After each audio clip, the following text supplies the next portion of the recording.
3 priežastys, kodėl žmonės klimpsta į skolas pagal Deimantinę išmintį.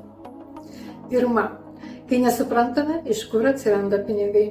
Jei manome, kad pinigai ateina tik per sunkų darbą ar atsitiktinai, praleidžiame svarbiausią dalyką – mūsų dosnumą ir dėkingumą. Tai ne tik gražūs jausmai, bet ir tikras kelias į finansinę sėkmę. Antras, kai gyvename baimėje, kad neužteks. Toks mąstymas daro mus šykščiais, pavydžiais, pasipūtusiais ar piktais. Ir kuo labiau bijome trūkumo, tuo labiau jį pritraukiame. Ir trečias, kai nuolat lyginame save su kitais. Norime būti geresni, turėti daugiau ir taip atsiranda vidinis nepasitenkinimas.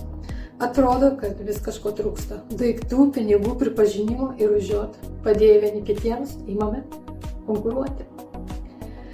Taigi skolos ne tik skaičiai, jos rodo, kad laikas pažvelgti ir peržiūrėti savo požiūrį į pinigus, vertybės ir vidinę ramybę.